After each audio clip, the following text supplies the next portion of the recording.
Hello friends, welcome back to my channel চেখে দেখো। আশা করি তোমরা সবাই ভগবানের আশীর্বাদে ভীষণ ভীষণ ভালো আছো। আমিও কিন্তু খুব ভালো আছি। আমি শতাব্দী চলে এসেছি আজকের আবারও একটা নতুন রেসিপি তোমাদের সঙ্গে শেয়ার করার জন্য। আর আজকের কি বানাবো সেটা তো তোমরা জেনেই গেছো টাইটেল আর থাম্বনেল দেখে।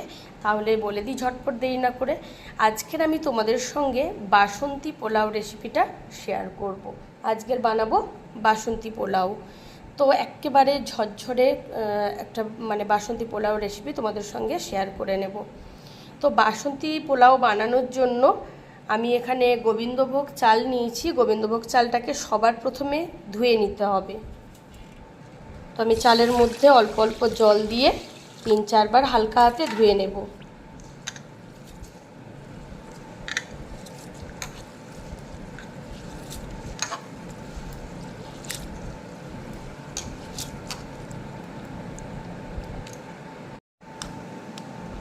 তো বন্ধুরা, গোবিন্দভোগ চালটাকে খুব ভালো করে ধুয়ে নিয়েছি। 5-6 বার জল পাল্টে পাল্টে একেবারে আলতো হাতে ধুয়ে নিয়েছি। আর দেখে বুঝতেই পারছো খুব সুন্দর পরিষ্কার হয়ে গেছে চালটা। তো আর এখানে একটা বেশ বড় সাইজের থালা নিয়ে নিয়েছি, ছড়ানো থালা। এখন আমি চালগুলোকে এই থালাটাতে এভাবে ছড়িয়ে দেবো।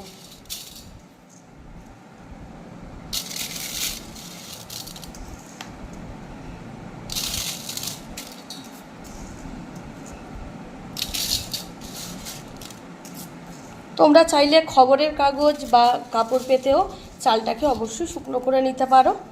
আমি এখানে বড় সাইজের স্টিলের থালা নিয়ে নিয়েছি। আর একটা কথা, আমি এখানে মোট 1 কেজি 250 গোবিন্দভোগ চাল নিয়েছি। সেটাকে আমি একটা নর্মাল চায়ের কাপের সাহায্যে মেপে নিয়েছি, কারণ ঝরঝরে বাসন্তী পোলাওর সবথেকে ফার্স্ট যেটা দরকার সেটা হচ্ছে জলের পরিমাণটা ঠিকঠাক থাকার জন্য।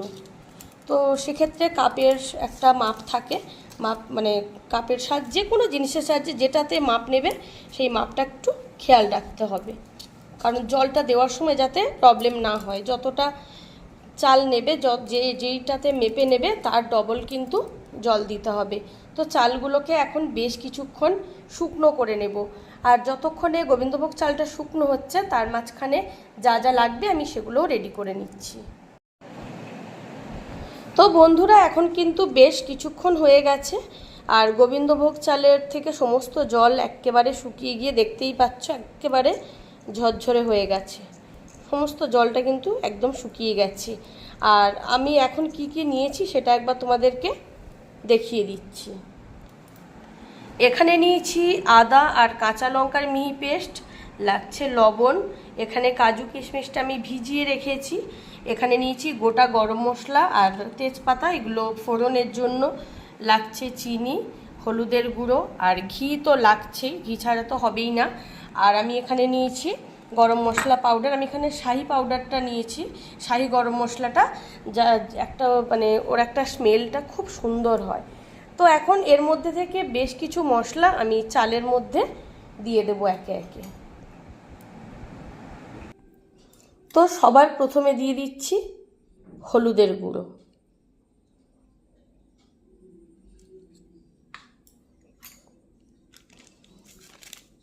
দিয়ে দিচ্ছি গরম মশলা পাউডার,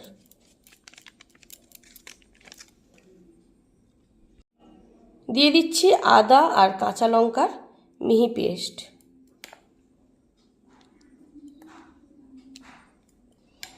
আর দিয়ে দিচ্ছি ঘি।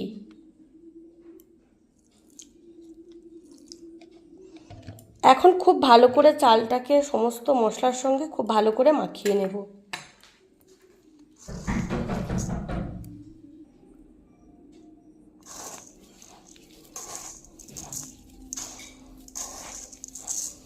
আর গোবিন্দভোগ চালটাকে এই সব কিছু দিয়ে মাখানোর পরে তোমরা চাইলে বেশ কিছুক্ষণ রেখেও দিতে পারো, ঢাকা চাপা দিয়ে আধা ঘন্টা 20-25 মিনিট রেখেও দিতে পারো। আমি কিন্তু রান্নাটা সাথে সাথেই বসিয়ে দেব। খুব ভালো করে সব কিছু মাখিয়ে নেব।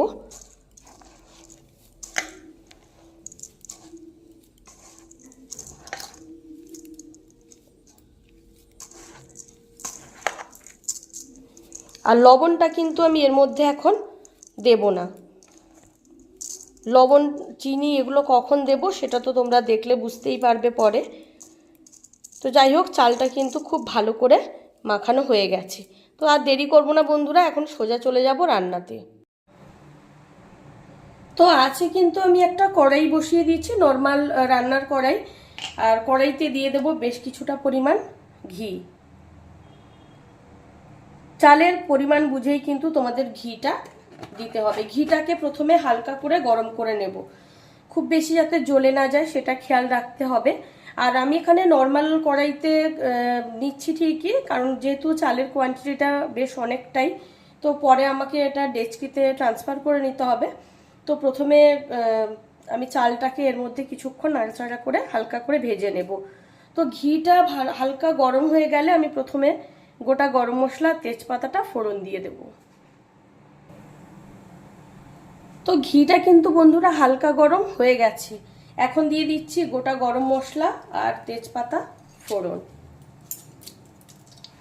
এখন গোটা গরম মশলা তেজপাতাটা হালকা ভাজা হয়ে গেলে আমি এর মধ্যে চালটা প্রথমে দিয়ে দেবো কাজু আর কিশমিশ।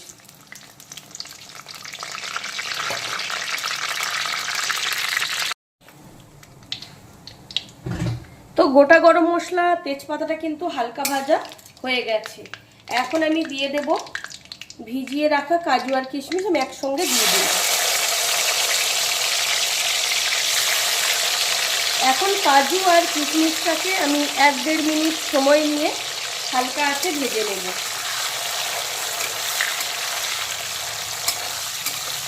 আমি এখানে গোটা কাজু আর ভাঙা কাজু মিক্স করে নিয়েছি, এটা তোমরা দেখতেই পাচ্ছ।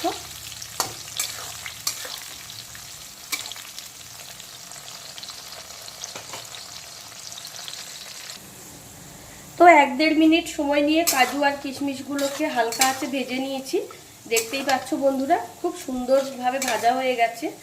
তো এখন আমি দিয়ে দেব গোবিন্দভোগ চাল।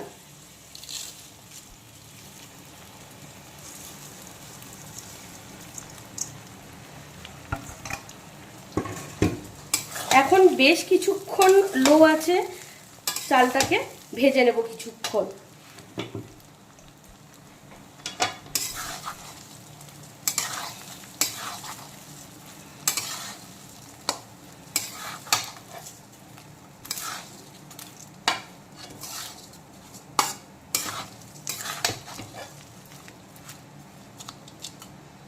খুব বেশি কড়া করে কিন্তু বন্ধুরা চালটাকে ভাজবো না, খুব হালকা আছে হালকা করে ভেজে নেব।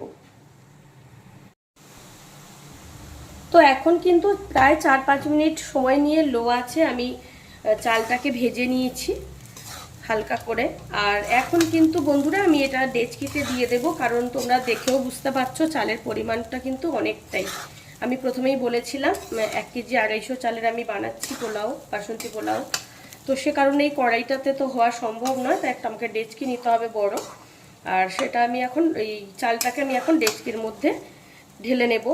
আর যতক্ষণে চালটা ভাজছিলাম তার মাঝখানে আমি পরিমাণ মতো জল কিন্তু অন্য একটা আছে গরম করতে বসিয়ে দিয়েছি। আর আমি কিন্তু এখানে নর্মাল যে চায়ের কাপ, তো সেই কাপে চালটাকে মেপে নিয়েছিলাম, তো সেই মতো করে ডবল পরিমাণ জল আমি গরম করতে বসিয়ে দিয়েছি।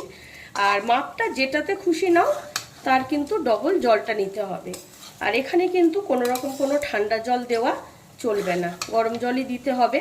আর আমার যারা পুরনো বন্ধু তারা তো জানোই আমি কোনোদিন এমনিও কোনো রান্নাতে, যে কোনো নর্মাল রান্নাতেও আমি কখনো ঠান্ডা জল দিই না। তো আমি এটাকে এখন ডেচকিতে ঢেলে নিচ্ছি। তো গোবিন্দভোগ চালটাকে কিন্তু আমি একটা ডেচকির মধ্যে বন্ধুরা নিয়ে নিয়েছি, আর দিয়ে একটু ভালো করে নাড়াচাড়াও করে দিয়েছি। তো যেহেতু ডেচকিতে একটু নাড়াচাড়া করা মানে একটু প্রবলেম হয়, তো সে কারণেই আমার কড়াইতে প্রথমে চালটাকে ভেজে নিলাম হালকা করে। তো এখন আমি দিয়ে দেব ফোটানো জল।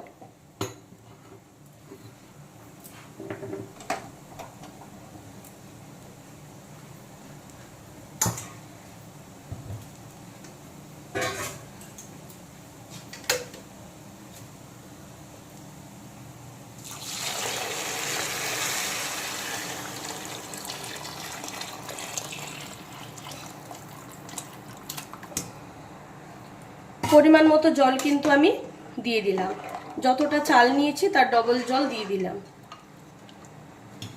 তো এখন আমি দিয়ে দেব স্বাদ মতো লবণ আর স্বাদ মতো চিনি। তোমরা যতটা মিষ্টি পছন্দ করো, মানে বাসন্তী পোলাও যেরকম মিষ্টি পছন্দ করো সেটা বুঝেই কিন্তু চিনিটা দেবে।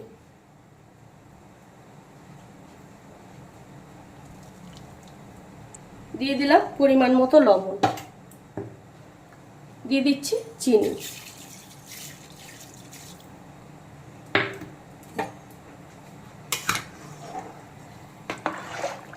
এখন চালটা ফুটতে শুরু করলে আমি একেবারে লো আঁচ করে এয়ারটাইট ঢাকনা এর মধ্যে চাপা দিয়ে দেবো।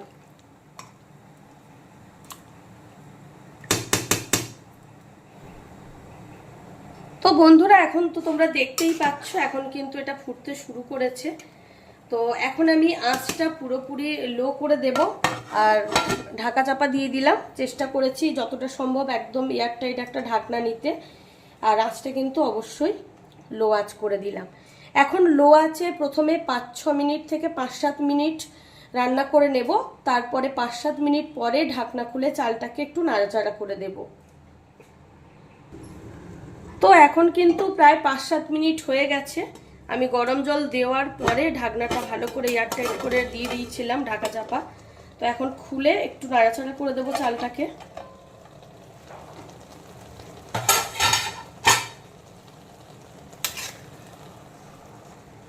এইভাবে একটু নাড়াচাড়া করে দিতে হবে।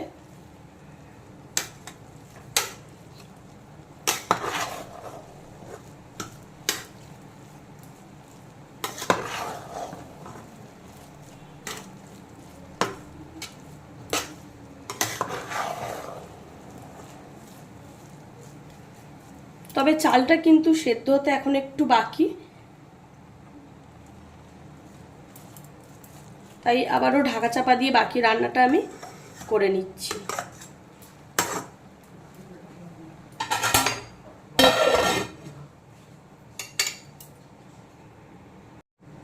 তো এখন আবারও বেশ কিছুক্ষণ ঢাকনাটা দিয়ে লো আছে বাকি রান্নাটা করে নিলাম। এখন কিন্তু বন্ধুরা জলটাও শুকিয়ে গেছে, আর দেখতেই পাচ্ছ একেবারে ঝরঝরে পোলাও কিন্তু বাসন্তী পোলাও একেবারে রেডি। একটু জলভাব রয়েছে ঠিকই, এটা কিন্তু আস্তে আস্তে কেটে যায়। তো আমার আজকে রান্নাটাও কিন্তু একেবারে কমপ্লিট, বাসন্তী পোলাও একেবারে রেডি। আঁচটা আমি এখন বন্ধ করে দিলাম। এখন গরম গরম পোলাও সবাইকে সার্ভ করে দেব।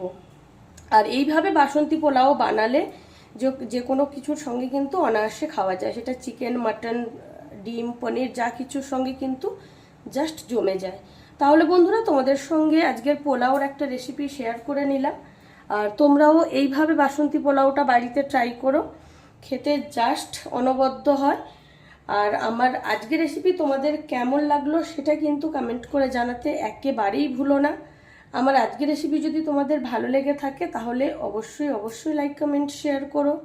চ্যানেলটিকে সাবস্ক্রাইব করে দিও আরও অনেক অনেক নতুন নতুন রান্নার রেসিপি পেতে। পাশে থাকা বেল আইকনটি অবশ্যই প্রেস করে দেবে, তাতে করে আমি যখনই কোনো নতুন রান্নার ভিডিও আপলোড করব সবার প্রথম তোমরা নোটিফিকেশান পাও। পোলাওর আবার কোনো নতুন স্বাদের নতুন রেসিপি নিশ্চয়ই খুব তাড়াতাড়ি তোমাদের সঙ্গে শেয়ার করে নেব। ভালো থেকো, সুস্থ থেকো, আজকের মতো বিদায়।